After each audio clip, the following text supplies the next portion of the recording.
Hey everybody, welcome to the fourth edition of Wrestling with Wrestling. I'm Steve and joined as always by my partner in crime, Doc Gregory, the greatest goddamn referee in all of indie wrestling. I call him That's the right. I call him the Tommy Young of the indie wrestling scene.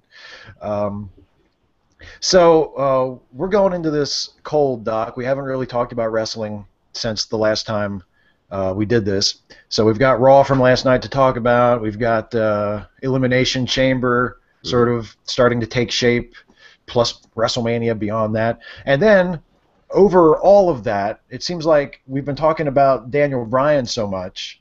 Now we Yes. have now we have more like backstage behind the scenes drama to talk about because apparently, unless this turns out to be a work, CM Punk walked out on the company last week. He Yeah. he told Vince he was going home. Let's start with that since that's the seems to be the wrestling story everybody's talking about this week. What are your thoughts on Punk apparently walking out on the company?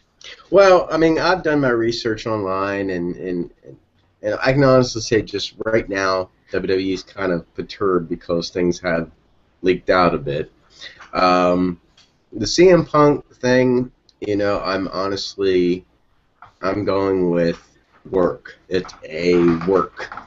Um, but what makes it almost legitimate was his reasoning for walking out in the first place, because that's exactly how I feel. When you go out there and say, "Who the hell are you, Batista? One, I'm better than you. I don't care if you're bigger than me, but I am better than you as a performer. Right. And I've been busting my ass while you've been going for 4 years trying to make, a move into movies and to other, martial arts programming and MMA crap, and it all kind of, blew back in your face, and here you are again in WWE." And you were just handed to Royal Rumble, and now you're going to WrestleMania, and that's just straight up bullshit. Right. And yeah, it would make me wanna walk too. So the story behind it is very legitimate, and that I think those are real reasonings for someone wanting to leave. And his contract, of course, is up, and they've been selling that. But the strange thing is, WWE, you go to their news feed, and if a wrestler has left their roster, that's something they usually report on one way or the other, because they always do the wish you the best in future endeavors thing, and he's still on the roster list. They haven't taken him down either. Yeah, that's the funny thing. I mean, I think I don't know. It's all speculation. I think that if it is a work, it's the best work that they've done like this in a while because they're if it is a work, they're not even hinting that it's a work. I mean, they didn't mention Punk at all on Raw. They didn't do anything that made it seem like they were trying to turn it into an angle. They just Kane came out and did something with Bryan, so it seems like his program with Punk that they were sort of still continuing after the Rumble is gone. So if it is a work, just to build more interest in Punk coming back for for a WrestleMania thing, or to further like the Punk versus the Authority stuff that they were doing before, they're doing a good job of it, of at least of making it seem real. I don't know how good of a storyline it is, but if their goal is to make it seem real, they're doing a really good job of that. Um, but yeah, you raise a really good point. Is if Punk really did walk out, and if his reason for walking out did have something to do with the story heading into WrestleMania, and with Batista being brought back in and being plugged into that top slot like right away, yeah, if that's what it is, or if that is at least something to do with it, I mean, yeah, the guy does have a point. I mean, as a fan, that doesn't really make sense to me either, just from a pure storytelling point of view. I mean, I have nothing against Batista. I liked him when he was in last time. I thought he was fine. I thought some of his heel stuff toward the end of his last run was really good, actually. Uh, but it just doesn't make sense from a storytelling perspective to have a guy come in as a babyface, ostensibly, and just get handed the top spot. Like Mm-hmm. I don't get what that story is. I don't know why I'm supposed to root for Batista because he hasn't earned it, other than winning the Royal Rumble, which I mean, technically he earned it by winning the Royal Rumble, but he came in late. He worked maybe 10 minutes of the Royal Rumble, and he hasn't been in the company at all for 4 years. And the Rumble match itself was sort of handed to him. You know, they made a big deal of, oh, Batista's coming back, and we'll put him in the Rumble, and it just doesn't feel. If he was coming back as a heel, it would make more sense. Mm-hmm. Because if you take a big star and put him in there and say, look, now he's going to main event WrestleMania, you know, then you could have like some babyface come up and say, wait a minute, he didn't earn that. He hasn't been here, you know, the last 4 years. He hasn't been fighting in front of these fans and earning his spot. He just walked in and had this handed to him. That would be a good story. But it's not a very good babyface story to have the guy just walk in and say, oh, I'm back. Where's my WrestleMania match? You know? Yeah, the mistake they made was when they brought Batista in as babyface, and then they give him that push right to the top when WWE already has their top baby faces. You know, you have CM Punk, you have Daniel Bryan, and then to a sense, you still even have John Cena. They're your top baby faces. And why did you bring this fourth guy in to overshadow these guys when these guys were still pulling their own weight and, you know, being at the top of their game? And I think that's where they went wrong, and it backfired on them. Yeah, and it just goes to something that I've sort of been complaining about for a while now with WWE, and that is with their really undisciplined storytelling. I mean, that whenever fans, like wrestling fans, will sometimes take to Twitter and will start bitching about what happened on Raw or what happened on SmackDown or what happened at the most recent pay-per-view, and they'll tweet WWE guys, you know, and they'll be like, "What the fuck is this?" And I remember a couple of months ago, Road Dogg responded to something, like, because I think Road Dogg is on the creative team now, and people knew that and were tweeting at Road Dogg like, what the fuck's going on with, you know, Daniel Bryan and Randy Orton or whatever it was, and Road Dogg actually responded on Twitter, and his response was, you haven't seen the whole story yet, you know, you're reacting to something and you don't know where it's going, just keep watching and wait to see where the story goes. So that's their excuse. Whenever a fan bitches about something that happens, their excuse is always, hey, it's storytelling. You don't know where we're going. We have this all planned out. It's all going somewhere. You can't complain yet because you don't know what the end of the story is. But their storytelling is by far the weakest part of their product right now. I mean, they have incredibly talented wrestlers who you could just pick any two random guys from the locker room and say, go out, you've got 10 minutes, and they would put on a good match. It might not be match of the year, but it would be a good match. They have that level of talent. They could just pick two random guys and, okay, Antonio Cesaro, Dolph Ziggler, go. And it would be a good match. Mm-hmm. But their storytelling is just horrible, especially on top, because they can't decide what they want to do. And they keep making these adjustments back and forth, and okay, Orton's going to be like a badass killer heel, but now he's going to be like scared to defend the title, and Triple H is going to be like the Vince McMahon evil boss, but wait, now he's going to try to get a face pop from the fans. And Batista is like a good guy who's coming in as the hero, but now maybe he's sort of the heel because he's a friend of Triple H's. It's like the storytelling is so undisciplined and so everywhere, and that's by far the weakest part of their show. So for them to hide behind that and say, well, so we're telling stories, well, then you got to get a lot better at that. You know? Well, yeah, I said the same thing. You know, Daniel Bryan loses the world title, and we're going back to Daniel Bryan, using him as an example. But he loses the world title, and I said, you know, that's fine, because the world title's just, you know, a little trinket that they give to you and everything, so it's no big deal. To me, it means nothing, because, you know what the wrestling business is. It's just something because they believe in you. But he takes they take the world title away from him with Randy Orton, and I thought, you know, that's fine. As long as he stays in the top tier and in the top storylines, no big deal. He's regulated to tag teams with CM Punk, and then of course then he goes back into being with the Wyatt family, and now we're coming right back around. And the only reason we're coming back around is because the fans. Fans want him there, and they haven't given up on Daniel Bryan. They're not going to give up on Daniel Bryan, and I love that. I love the fact that, you know, the fans are really screaming and dictating, and it's right in your face, and they're telling you, this is the guy we want to see on top. Right. So let's make it happen. And I think in a way the WWE is starting to wake up a little bit. They're not leading on like they're waking up. Of course, you know, it's part of that storyline thing, you know, they want to do it, but Your fans, you're going to get your comeuppance in the end. Daniel Bryan's getting there. We'll get there. Don't know how long it's going to take, but we're going to get there. Yeah, there is that. I agree with you. I think it does seem a little more. There's more reason for optimism in the long term, because, and if you look back at past history, you can kind of see evidence for that too. I mean, there have definitely been cases where you could argue that a given guy wasn't used as he should have been. But then there are also cases like, Eddie Guerrero is a great example. Eddie Guerrero is a guy who, when he first came in to the WWF, he had that rap, like the Benoit Malenko thing, like he's too small, or he doesn't have big main event charisma. He's never going to be like a guy like Austin or Rock. And he never was that big of a star, but he eventually was able to hang at that main event level and be completely accepted. Like, nobody was, at the end of Eddie Guerrero's life, when he was main eventing pay-per-views and main eventing SmackDown every week and wrestling with Rey Mysterio and Batista and guys that were considered main eventers, nobody was saying, oh, Eddie Guerrero doesn't deserve to be there.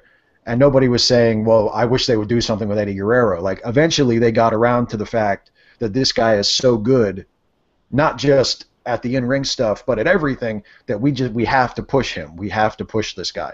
And the same thing with Kurt Angle. I mean, if you look at how Kurt Angle was used the first year he was in the company, I mean, he won a lot of matches and he won titles, but he wasn't really taken all that seriously. He was in the company for about 2 years before they started pushing him as like a real dangerous guy, as like a threat, as a guy who, if you got in the ring with him, he could hurt you, which you would think they would have done that right away. Mark Henry. Yeah, exactly. That's another example. That's another, like, they take a guy like Mark Henry, who you would think, I mean, he's like a brick. He's huge, and he has a great look. He has great intensity. He has a legit athletic background. I mean, he legitimately was considered world's strongest man at one time, and a competitive weightlifter. And like, why would you have this guy like reading poetry and doing backstage shit with Mae Young? Like, why would you ever fuck around with any of that? Why not just send him out to the ring and have him kill people? And it took him like 15 years, but they finally figured that out. And as soon as they started booking him that way, he got over crazy. He became a huge star. And sometimes it takes them a while, but they do have a track record of eventually coming around and sort of, getting out of their own way and saying, okay, fans will really dig this guy if we use him this way, so let's just use him this way. They never quite figured that out with Goldberg. They brought Goldberg in, and they never quite figured out that all they had to do was just do the same thing with him that they had done in WCW, and it probably wouldn't have been great, but it would have been just fine. And yeah, it would have been what the fans were familiar with. Yeah, and it would have been what Goldberg could do. Because if you push his limits, you'll find out that he's nothing but more of a power wrestler, and that's all. His technical ability, nil. His promo ability, nil. All he has is just pure strength, and that's all Goldberg is. That's the reason I didn't like him. Right. Yeah. Exactly. He was never in a company like the WWF at the time that had a really strong roster of great wrestlers. He probably never should have been like a long-term main event guy, but he could have been used a lot better than he was when he was there. So eventually Daniel Bryan is going to get to that point, and he might not ever get to like a Steve Austin Rock type point, but he will probably at least make it to like a Shawn Michaels level, where he's considered a legend within the company, and he might not be like on the cover of TV Guide, and if you find like a random person on the street 10 years from now, they might not say his name. If you say, hey, give me the name of a professional wrestler, they might not say Daniel Bryan, but wrestling fans will treat him with great respect, and whenever he comes in to do a match for the company, it'll be treated like a big deal, like Shawn Michaels and Bret Hart. Right. I mean, wrestling fans are going to revere him. He's not going to be like a Hogan type guy that everybody's going to know, but he's going to be way, way up there. Um, I'm honestly shocked that he don't get that rub in the first place because it's Daniel Bryan. And who trained Daniel Bryan? Shawn Michaels. Now, who's Shawn Michaels' best friend? Triple H. Now, Triple H is making pretty much the matches. So why didn't Daniel Bryan get that rub? I mean, Batista, good friends with Triple H as well. He got that rub. And thinking that, and yeah. of course, I don't understand it. Why Daniel Bryan kind of got ignored on that. Maybe, I figured he kind of had an inside footing in the WWE, considering he trained him. Yeah, I think that's what a lot of us thought when he first got signed was because when he first got signed from Ring of Honor, I mean, whenever an indie guy gets signed with the WWE, there's always a little bit of worry, like, oh shit, I hope they don't fuck him up. I hope whoever signed him knows what makes him good, you know. But then you think like, yeah, but he came in with Shawn, and Shawn is close friends with Hunter, and he should be okay. But yeah, that never really seems to have done him a whole lot of good, at least not that we can tell, and I'm not sure why that is. I mean, if you look at a guy like Randy Orton, who it seems like has been protected from the moment he came in the company, and is a similar situation, like kind of a legacy situation. His daddy was into business, and Orton was sort of looked at as the chosen guy for the future pretty much as soon as he signed. And the other thing about the Daniel Bryan thing is, I mean, it seems to me, and it's all a matter of opinion, and everybody has their own take on it, but I mean, his talent to me is undeniable. Like when you watch a Daniel Bryan match, if you're a wrestling fan, and if you've watched anything about professional wrestling, you can just tell that this guy has like a very, very rare talent. He's just an incredible worker.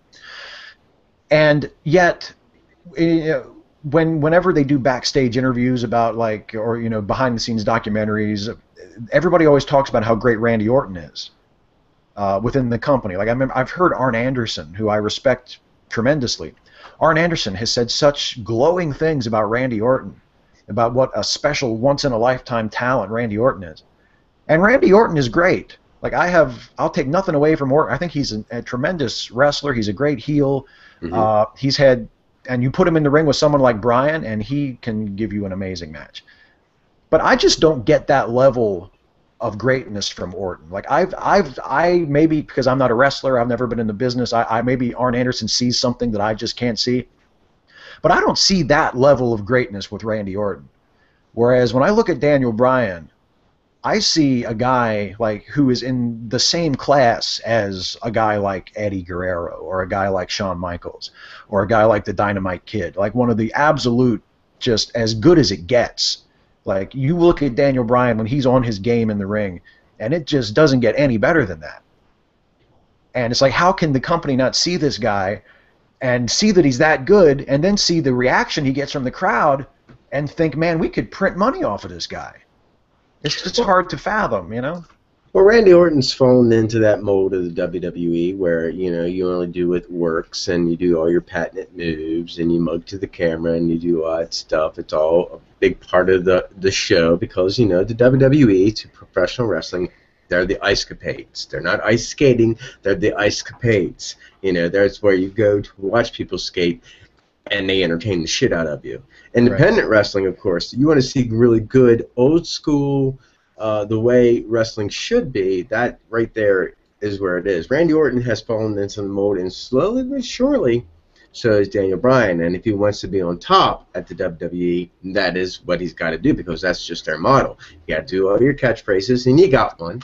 All right, that'll sell T-shirts. The yes, yes, yes. How simple is that? Wow, we don't have to put like a million damn slogans on the back of your shirt. You got yes. That's all they got to put. One word, yeah. Yeah, the fans are firmly behind you. So yeah, I mean, but yeah, he's going to have to fit that mold as well if he wants to be the champion, and that kind of sucks because you do wish that wrestlers, because all these guys have trained, all these guys have done professional wrestling, they've done indie wrestling, they know how indie wrestling is done, but then you hit the WWE and if you've proven yourself as a worthy competitor and that they believe in what you can do, you go out there and you work a match, they'll come and they'll do that with you. They say, we'll give you this long and we want you to tell this kind of storyline, but you fill in the blanks and make sure you hit all your patented moves, blah blah blah. It's time and time again. But yeah, I wish they would go back to just saying, okay, I want 15 minutes out of you guys. You're going to go over, work it out. We'll see how it goes. Yeah. And to me, that's the model of a good wrestler, because if they go out there on live TV and fuck something up, you won't book them next week. So that will prove who's good and who's not. When you do the same thing night in, night out, night in, night out, you become very used to it, and it becomes second nature to you. I drive every day for a living, so driving's my thing. It snowed like a bitch here yesterday, but I had no problem getting around in it. Why? Because I consider myself a professional driver. I'm used to these kind of conditions. I do it every day, and that's the same with a WWE wrestler. They do these moves, and they kind of keep it as simple as possible so they can, work 300 some days out of the year and not have anybody try to steal their spot. Right.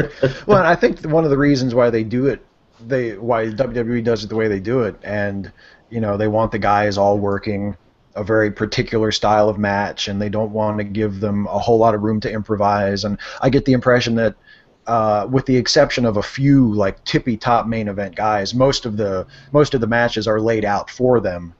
Probably not move for move, but it's not like if Damian Sandow and Dolph Ziggler go out to have a 5-minute Raw match, they probably didn't put that match together themselves. They probably had Jamie Noble or somebody backstage laying out most of the match for them so that they knew exactly what they were going to do when they went out there.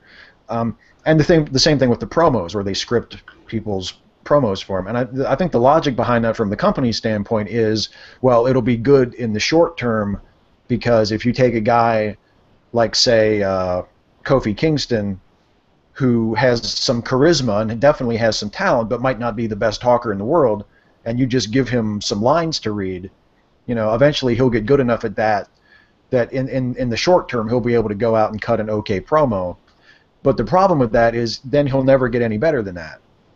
Whereas, if they had scripted Roddy Piper's promos starting in like 1976, he never would have developed into the incredible talker that he eventually became. He had to go out and learn and, be nervous and stumble over his words and fuck up a few times. And gradually, over the months and years, he got to the point where he could just go out and just do it at the drop of a dime and talk people into the building no matter what, and you could just say, Hot Rod, okay, don't forget, you're wrestling Chavo Guerrero next week. So just go out and, get the people and get the people to buy a ticket, and he could just say, okay, how much time do I have? All right, I know what to do, and he'll go out and do it. And so the environment they have now, it might be better for guys who just can't talk, but the problem is it holds guys back who have that potential to go out and become really great promo guys or really great in-ring wrestlers, because they're not allowed to go out and try things. They're just told, okay, like you said, okay, you got 5-10 minutes, here's how I want you to start, here's the finish, make sure you get all your usual shit in, and there's not a whole lot of room to improvise. Mm-hmm. I mean, even a guy like Bryan, who is an outstanding talent and could probably go out and make up a match, that would be better than most of the other matches on the show. Yeah, you're right. I mean, yep. Yeah, he has like his regular shit now, his standard WWE stuff that he always fits in, like the comeback where he hits, he comes out of the corner and hits the ropes, and the guy, he ducks a clothesline and comes back from the other direction with the diving clothesline, and he does like the multiple drop kicks in the corner, and he has like a pretty standard comeback that he does every match now. And occasionally he'll change it up a little bit, so it doesn't feel like he's just doing the same shit every time, but it basically is. He's doing the same shit every time. But his timing is so good and his performance is so good that I don't really mind it. Mm-hmm. When he starts hitting those clotheslines, I'm like, okay, here we go. Like I was when I was a kid when Hulk Hogan would start hulking up. I always like I like the yes kicks when he gets those kicks going into your chest and gets the crowd going yes, because those kicks look good. I love them, even though yeah, I know you got knee pads on, motherfucker, but he's kicking them and the crowd's with him, and I think that's a really good spot there. So, but speaking of promos, segue here. Wow, did Dolph Ziggler ever cut what fans are considering one of his own pipe bomb promo this week? Oh yeah, that backstage one. Mm-hmm. Yeah. He showed real emotion on that. I mean, his acting ability, either he was being real or his acting ability is pretty good, because I believed his emotion and what he was saying during that interview, which is really good. Yeah, I really like that promo too.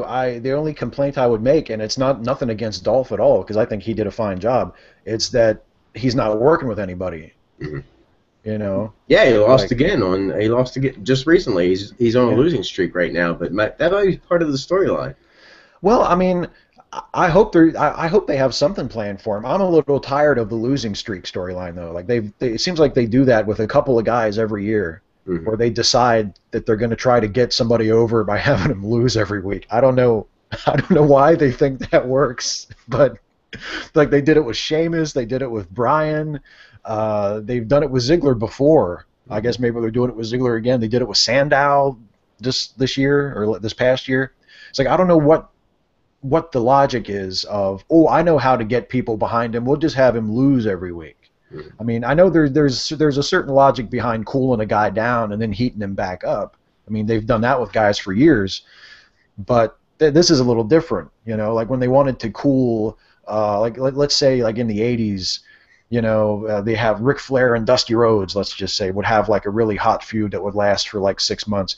And then, Dusty would win the title and then Flair would win it right back or something. And they want to break them off and move them into separate programs because they don't want to keep doing Flair and Dusty. Well, they wouldn't have Dusty come out and lose for like 4 straight months. They might have him come out and get his ass kicked, or they might just keep him off TV for a while. But they wouldn't have him come out and lose clean over and over and over again, Mm-hmm. the way they do with these guys now. It just doesn't make any sense to me. Yeah, if you're going to lose, you better be losing against someone like, let's say Dolph Ziggler is viable for the world title, which he should be because he's held it before. So you don't want him losing time and time again against guys who are not viable for that world title, because then that takes him out of that picture and you've lost yourself credibility. Yeah, exactly. I mean, and they like to think that it doesn't matter who wins and who loses. And for some people, that's true. Like for Daniel Bryan, I think that's true right now. Like you say, the fans just aren't going to stop. The fans are going to support him no matter what because they want him to be the man. And if they send him out and have him lose 3 or 4 weeks in a row, that's only going to make the fans get behind him more to convince the company that they should be doing something better with him. Mm-hmm. But with most guys who don't have that level of fan support and that level of just undeniable talent, I don't know. I just don't think that makes sense. Like if eventually, because look what happened with Zack Ryder.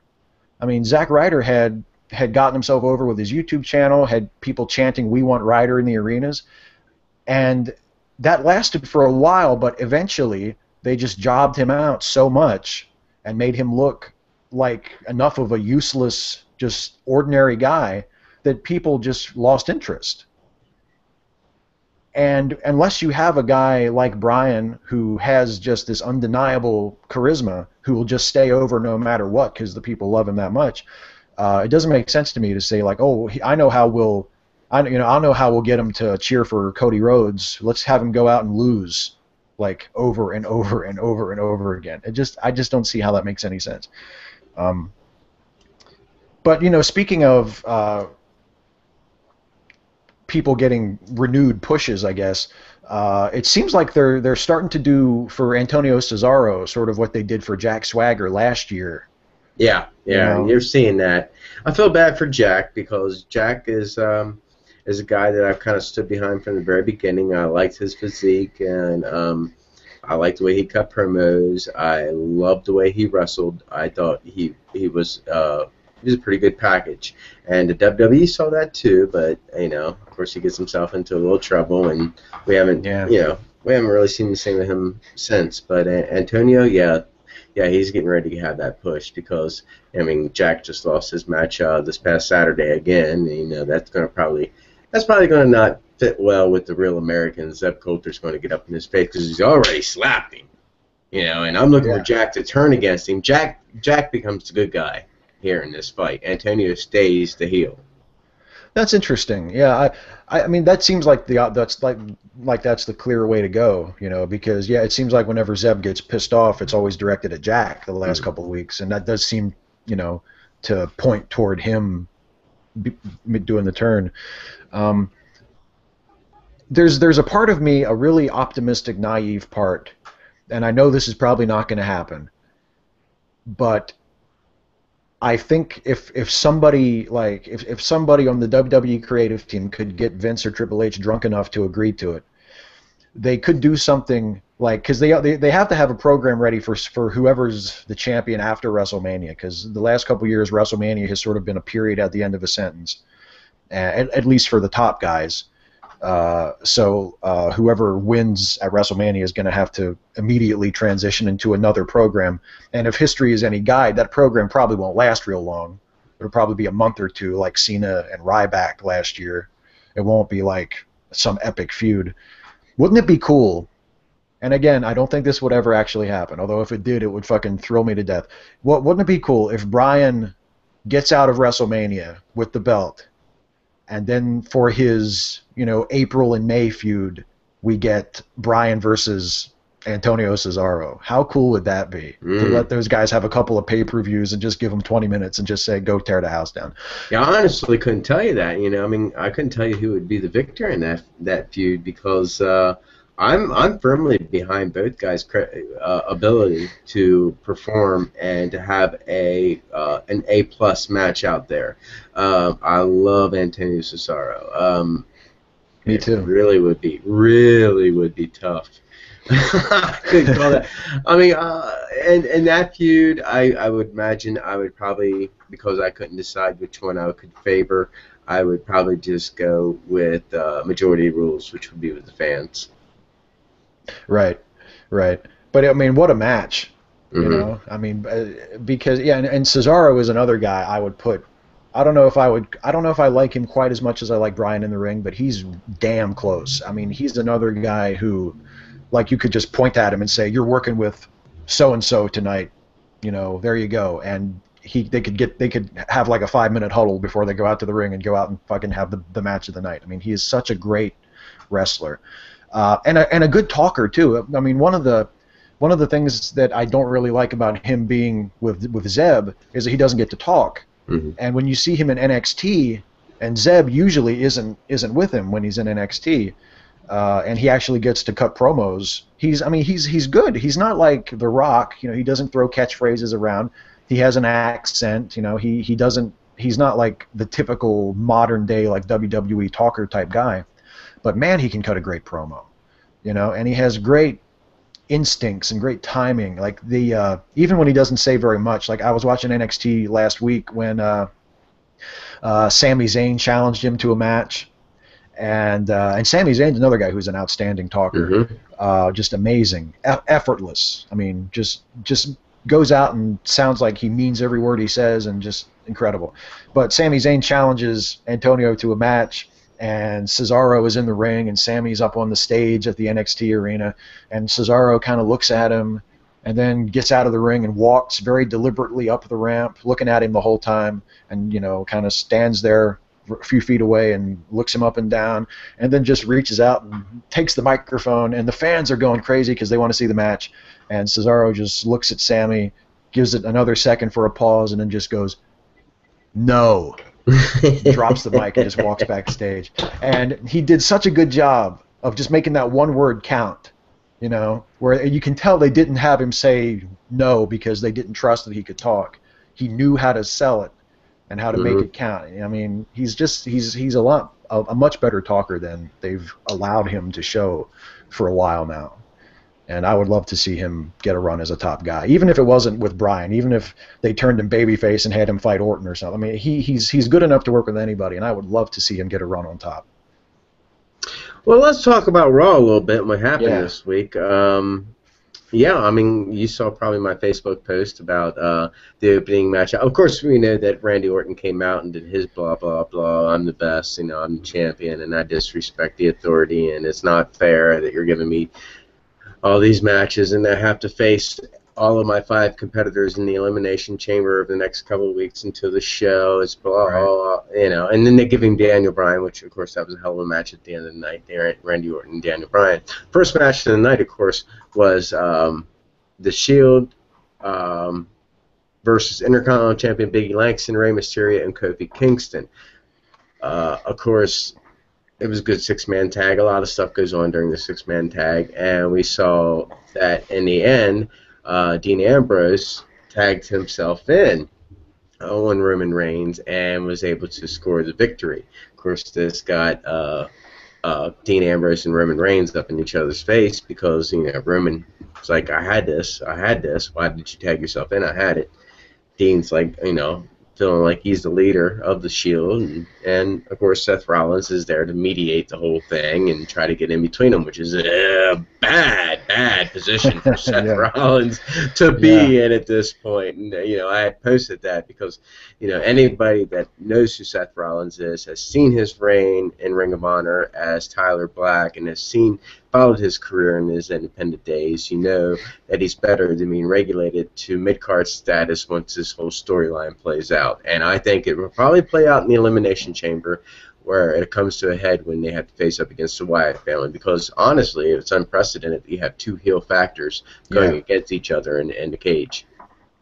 Yeah, I agree. It seems like they're definitely going to do the breakup angle at the Elimination Chamber, because you're right. I mean, having that heel versus heel match, they would almost, I mean, they wouldn't have to, but it seems like the way that they do business, the way that they do their storytelling, they would almost have to put some sort of a babyface spot in that match. Yeah, just to find a spot for the fans to get behind. Right. So even if it's after the match. So Roman Reigns finally has enough of Dean Ambrose and turns babyface and knocks him out, and that's like the big babyface moment at the end of the match. But you're right. I'm a little worried about Seth Rollins too, because I agree with you. I mean, if you watch his Tyler Black stuff in Ring of Honor, he's a tremendous worker and had really great matches with Daniel Bryan when they were both in Ring of Honor. Had great matches with Roderick Strong, and just is just a really solid worker. And since he's been with the Shield, he's developed into a pretty decent talker too. They don't let him say a whole lot. Dean Ambrose does most of the talking, and I think that's good, because I think Dean's the best talker of the three of them. But if you look at the Shield when they first came in, and they would give them each like a few lines in every promo, and at first Roman was just sort of saying believe in the Shield, and you could tell he couldn't really talk that great, and Seth would say a little bit more, but you could tell he wasn't totally comfortable cutting the promo yet. But now all three of them are. I mean, I still think Dean is far and away the best talker of the three of them.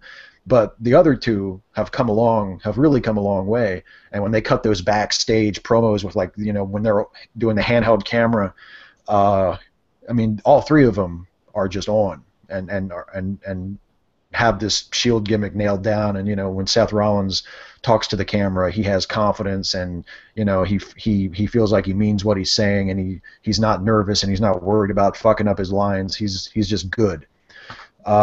And it seems like they're going to split it with Roman kind of going off on his own, and at least for the time being, Rollins and Ambrose remaining together, because they've done some subtle things during the matches the last couple of weeks to sort of suggest that Roman was kind of on his own. Nothing too obvious, because like you say, when it's Dean versus Roman, Seth is always in the middle, trying to keep them apart and talk some sense into them. But they've done things during matches to suggest that, if it comes down to it, it's going to be a twosome of Seth and Dean versus Roman, at least at first. Well, that doesn't really seem too good either, because I'm sorry to say this, tag team guys out there, but we seem to have lost yet another tag team this week in the Primetime Players. So that's one less to battle with. The tag team scene is looking pretty bleak again. Yeah, and I thought it was they actually put over the tag team scene on the show. Did you catch that? I think during the Outlaws and Cody and Goldust match, like Michael Cole and JBL were like, no, the tag team scene. I love the line when I think it was JBL said, boy, the tag team division in WWE is better now than it's been since the Attitude Era. It was terrible in the Attitude Era. There were no teams in that. There was like the APA and Too Cool and the Outlaws, Mm-hmm. And everything else was just guys who would just come together for a few weeks and then break up again. I mean, how many times did they do like the thing where the two guys who were going to fight for the title at the next pay-per-view won the tag titles? I Yeah. mean, they did that with Austin and Shawn. They did it with Austin and Foley. I mean, they did this and then they did it with Rock and Foley, and Rock they and actually Foley. ended up becoming Rock like a and regular Sock. team. But it's like, and they did it with Austin and Shawn, or not with Austin, with Cena and Shawn. They did it with Austin and Shawn too, but they did it later with Cena and Shawn. And I mean, they haven't had a really strong, consistent tag division for years. And I mean, the problem now isn't that they don't have teams. The problem is they just don't pay any attention to the teams they have. I mean, if you look on paper, they do have. I mean, they've got the Usos, they've got the Real Americans, they've got Primo and Epico, Los Matadores. They've got some, and plus guys like 3MB and the Shield and the Wyatts. I mean, they've got some good teams, but nobody gives a shit about the tag titles. Yeah, it's hard to really get behind and care about any of those. You named all those guys, and honestly, I mean, I appreciate what they can do. I love tag team wrestling, but they don't excite me. No, the Usos kind of got a little bit of momentum a few months ago, but now that's gone. Cody and Goldust seemed like they were really hot when they first won the titles, and that's kind of gone now. I mean, let's face it. Nothing against the New Age Outlaws. I complimented how they're working in our last show. I think what they're doing is fine. But if you're putting your tag titles on guys who have been pretty much retired for 10 years, that's not a sign of a strong tag team division on your show. I mean, the Outlaws should be coming in for a match here and there to make the other guys look good. If your tag team division is like really super strong, you shouldn't be putting the belts on the guys from the Attitude Era. You should be making the focus of the division the younger guys. Yeah, it should really, honestly, right now, the tag belts should be on the Usos. Yeah, I think. Yeah. I think right there is where your top tag team, they gel well together. Obviously, you can always put your trust in the Samoan. Always put your trust in a Samoan wrestler, man. So I think that's really where those tag belts should be right now. Not floundering around a bunch of guys, from the '90s that I'm well over. And granted, their contracts are small, so they're not going to hold on to those belts for very long.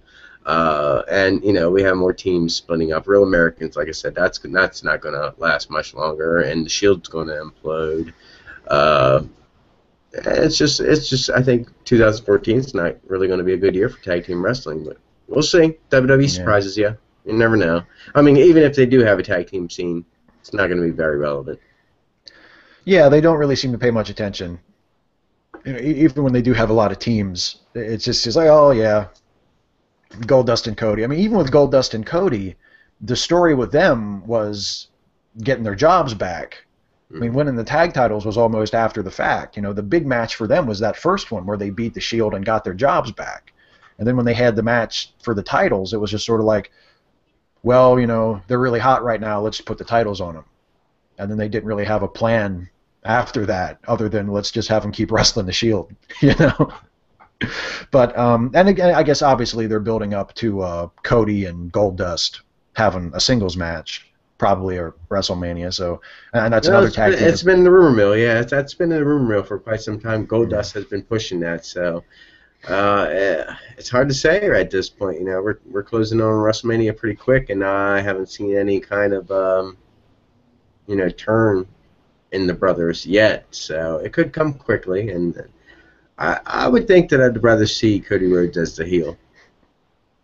Yeah, even though Cody is the young guy, and I guess maybe the conventional wisdom is the young guy should be the babyface so he can go over and have like a babyface moment at the big show. I think it would be hard to get people to boo Goldust at this point because he's sort of like, even though he's not really being booked as an underdog because he's an older guy and it's like a comeback story and he was away for so many years, and some people know that he had like personal problems and he was an agent for a while and then he got fired, and there's a story there, like a lot of it being a real life story that people are just happy to see that Goldust is there and is doing so well.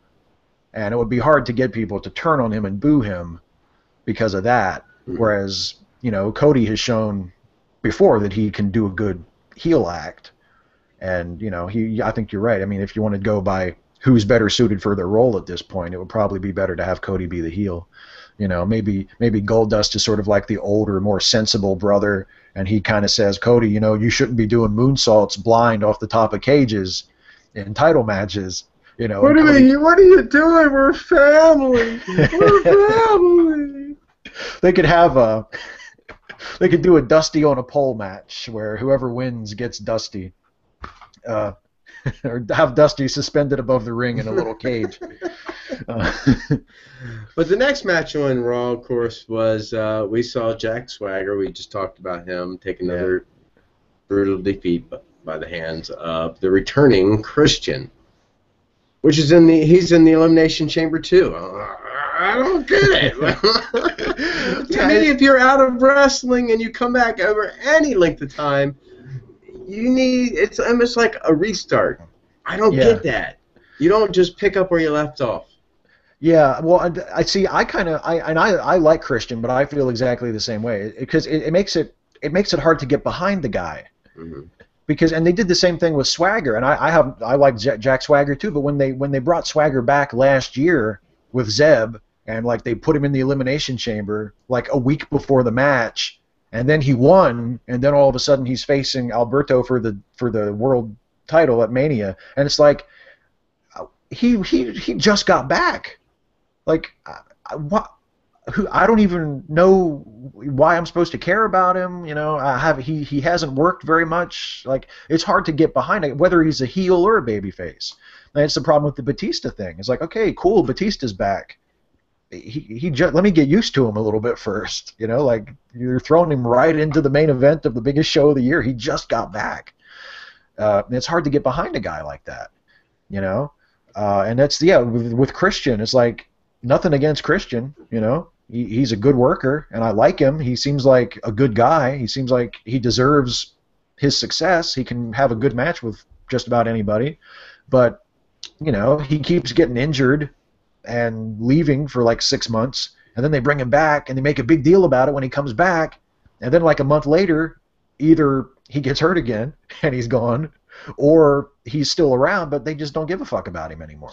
Yeah, they push him like he's great, like he's, like sliced bread, but the fact is that any of your tenures in the WWE, yes, TNA, you held the world title. You never held one in, well, I guess you did hold a world title in WWE by now, but none of those were relevant, and you've never given an opportunity for fans to ever get behind you, so why would they give a shit when you return? So yeah.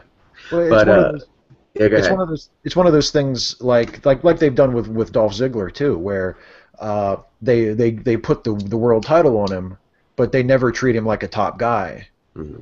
But then whenever they want to make a big deal about him, they're like, "Oh, former world champion," as though that means something, but it doesn't, because it didn't mean anything when he was the champion. The company didn't give a fuck when Christian won the world title. When he won it the first time, Orton beat him for it like 2 days later. Mm-hmm. And then they were like acting surprised that everybody was upset about that. Like I remember when that happened, when Edge retired, and they had the ladder match between Alberto Del Rio and Christian for the title, for the world title, and Christian won, and it was like this great feel good moment. Like finally, finally Christian wins the big belt. He's been in the company for like 15 years, and he finally wins the big belt, and everybody thought, oh, this is awesome. And yeah, we all sort of knew he wasn't going to be champion for a year. But, it was like a nice feel-good moment. And then, like, the very next episode of SmackDown, he loses the match. He loses the belt to Randy Orton, who was supposed to be a babyface. And it was like, what the fuck is going on? Like, can you just give us a week to enjoy Christian being the champion and maybe let us know the rematch is going to happen before you do it? Like, give him something. And then they do things like that, and then they wonder why fans get pissed off at him. And then, Christian goes away for a year and comes back, and they're like, look, everybody, Christian's back. What the fuck do we care? You don't care. Why the fuck do we care? Yeah, all your peeps don't give a shit. And it's not even Christian's fault. I mean, he's good. It's just like, you make up your mind. Do I care about him or not? because every time John Cena does anything, it's important. Mm-hmm. But with Christian, it's like, oh yeah, he's back. Look, everybody, it's Christian. And then a month later, it's like he doesn't even exist. Yeah, and quite honestly, there are too many wrestlers in WWE right now his size that are so much better than Christian that they can't take stock in what he's got anymore. You know, he's your veteran. They care about the here and the now. They care about those guys, and they don't care about you anymore. That's that brings up a point. I've been looking for an excuse to talk about this on the show, because by the time we actually started doing this show, a lot of the AJ Styles stuff had kind of died down. But a few months ago, AJ Styles, when he was sort of away from TNA, and people were saying, like, people were asking me on my You Had to Ask show, do you think that the WWE should sign AJ Styles? And my response was pretty much the same thing that you just said about Christian, which was, I mean, no disrespect to AJ, who is a tremendous talent, but if I'm the WWE and I look at guys I already have under contract, I've already got Christian, I've already got Dolph Ziggler, I've already got Justin Gabriel, Evan Bourne, Sami Zayn, I've got Adrian Neville down there in NXT. I love Adrian. Oh, I've got like all these guys who are in the company already who are as good or maybe even better than AJ Styles is. Why am I going to go out and spend money on AJ Styles when I have guys under my roof who can do the exact same thing that AJ could do? Mm-hmm. Because, I mean, as good of a worker as AJ is, he's not, I don't think at least, he's not at that level of a guy that you just have to have. He's not like a game-changing talent where you sign him and you're like, oh, that's the future. Not in the WWE.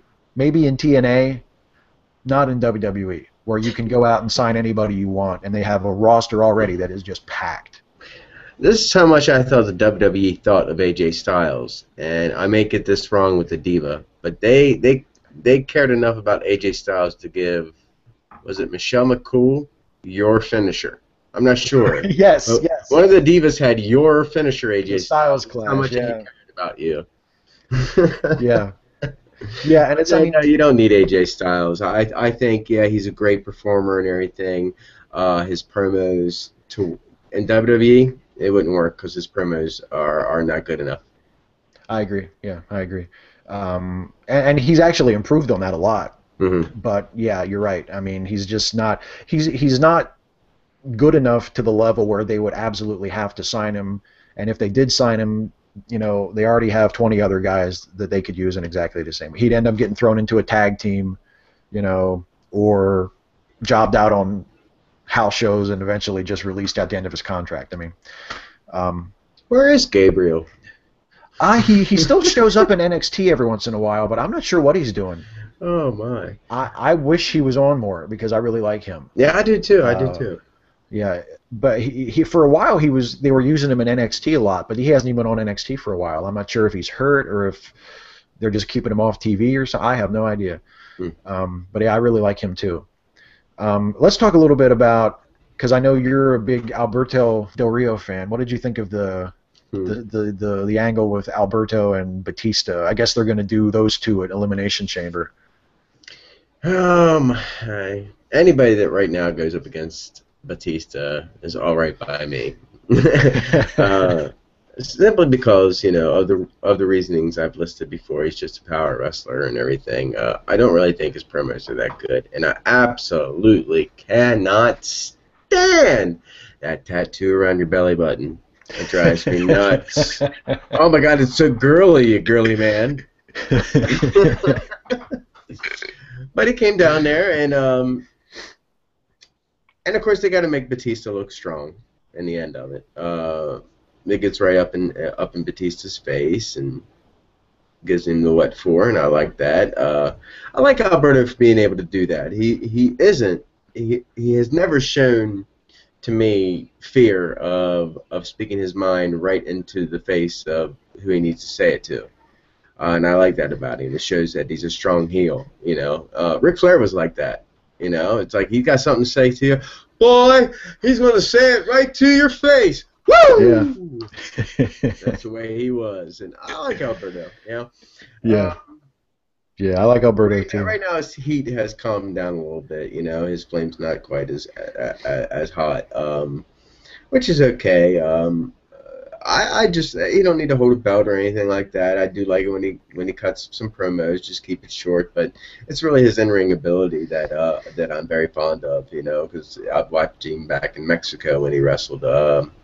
And I was happy that he came to WWE. Sad that he lost his mask for it, but I was happy he came to WWE. Yeah, he is a really good talent, and he's a guy who I actually thought. I mean, I know his babyface run last year didn't go over that great, but I thought, and I don't think that did very much for his gimmick or his character, I guess, as they would say now. But I thought in the ring, the babyface turn was actually good for him because I think he was excellent in the ring as a babyface. He's good in the ring as a heel too. He's just good. I mean, you know, it doesn't matter what he's working as. But I thought his matches as a babyface were some of his best matches that he's had in the WWE to this point. Well, this was due to a big, huge question mark in the future of Rey Mysterio. People like Rey Mysterio, they've tried to push Sin Cara, but he's also injury prone and in and out. And of course, we all know who Sin Cara is these days. Right. It's a new Sin Cara. They've even said that in commentary. It's like a whole new Sin Cara. The character Sin Cara. Exactly. So they try to do that with Alberto. They know that they need a strong Mexican talent wrestler to tap into that demographic, especially when they go out to places like San Francisco, who, you know, you bring Rey Mysterio out to San Francisco, bam, he's the hottest guy on the card. Yeah. So they needed that guy, and they were trying to make it Alberto Del Rio. It didn't work out that way. He plays a better asshole. Oh yeah, as a promo, as a character, he's a way better heel than he is a babyface.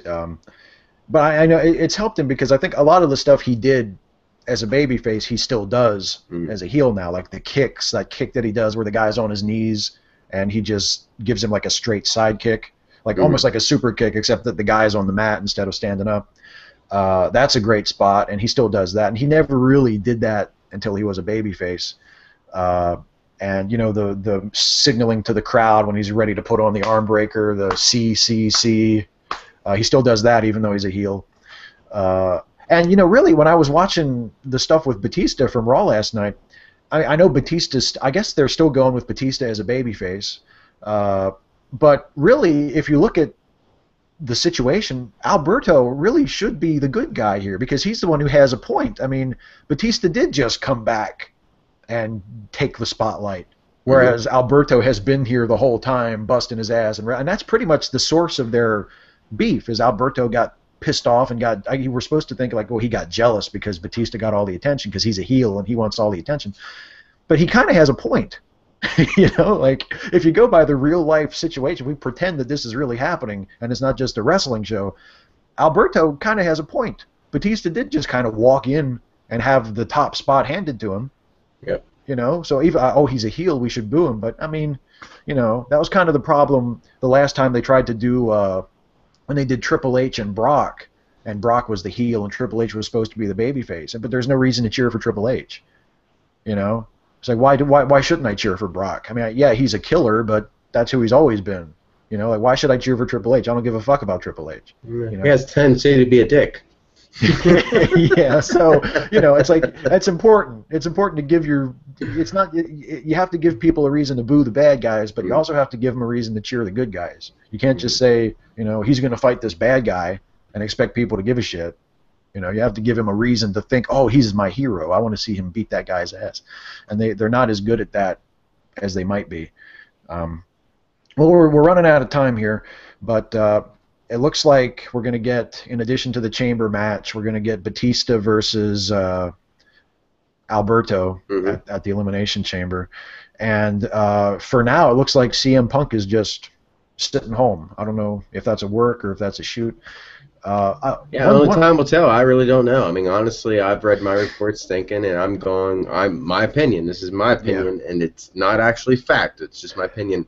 I think it is a work, due to just what I've looked up on the internet. So only time will tell. It does draw my interest. Yeah, I hope it's a work because I love Punk, and you know, he's a great wrestler, and if I hope it is a work to set up something for him coming up in the future, because you know, just as a selfish wrestling fan, if he just goes home and doesn't come back, that kind of sucks.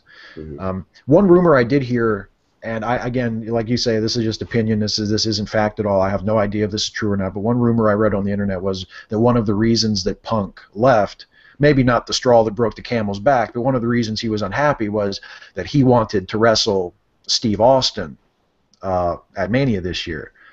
And that was rumored last year too. Like you've heard for the last couple years that they wanted to do Punk and Austin because those two guys know each other, and it's sort of known that Austin is like a fan of CM Punk's work lately, and people always sort of speculated that if Austin were to come back for another match, that would probably be against Punk. And then, according to this rumor, for whatever reason, Punk was told that that match wasn't going to happen. I don't know why. I don't know if Austin didn't want to do it. I don't know if Austin and the company couldn't come to terms with his involvement. I don't know what the reason was. But Punk was told that he wasn't getting Austin at Mania, and instead he was getting Triple H. And Punk's response to that was to say, "I'm going home." I don't know if that's what really happened, but if that is what happened, I kind of think that's funny. Well, I gotta tell you something, son, because I know it's a fact that Stone Cold Steve Austin had already said no to WrestleMania. He may have said yes to the WWE Network, but the fact is, he said no. He ain't going to WrestleMania to wrestle no son of a bitch like CM Punk. He just rather sit home and watch it on the WWE Network for only $10 a month, drink a couple of Steve Weisers, and that's what I'm going to say on the Doc and Steve Wrestling with Wrestling show. Why? Because Stone Cold said so. It ain't the best in the world, but I'm going to do it anyways. It's not the best in the world, but that's what Steve Austin would have said. No, he's not. He's not fit to wrestle another match, really, and he had put in his solemn no for WrestleMania. He's not going to be working a match, and that was 2 months ago when he did this. Yeah. So CM Punk should have known this already. It's nothing new. Yeah. I knew it. He should have. Definitely knew it. and if there's even any truth to that, maybe that's just an excuse. Maybe that's just or maybe Punk never even said anything like that to anybody. Maybe people are just assuming, like, oh, he just, he had his panties in a bunch because he wanted to wrestle Steve Austin, and who knows? I will say they're pulling a Christie on you. They're pulling a Governor Christie on you. They knew that bullshit. Exactly. I had no idea. I didn't know what my people were doing. Well, I'll tell you what, though. My last word for this week will be this. Speaking about Steve Austin and WrestleMania and how he's not coming back, I think probably the two smartest people under WWE contract right now are Steve Austin and Shawn Michaels, because they did their time, they had their last matches, their legacy is complete, and at least as far as it looks now, neither one of them is coming back. They're done. They'll come back for an appearance every once in a while, but they're not wrestling anymore. They're not coming back for the one more match. They saved their money and they're going home. And I kind of hope that it stays that way as a fan of both guys. Yeah, me too. I mean, I don't want to see Steve back out there. Although his matches were fairly simple: punch, punch, kick, kick, punch, punch, kick, kick, stunner, drink a beer.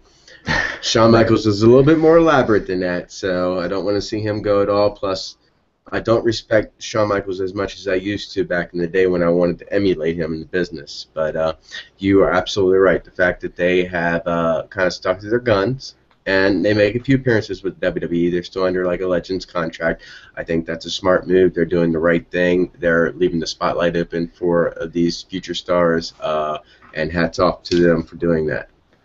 Absolutely. Well, I guess that'll be it for this week. Let's wrap it up. I think a little bit over an hour of wrestling talk is just about all that anybody could be expected to watch. All apologies to the guys on the law, but I just don't know if we could do 2 hours of wrestling talk.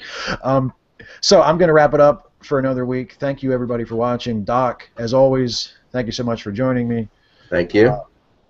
And we will be back again next week to do this one more time. So thanks for watching, everybody. We'll see you for more wrestling talk next week.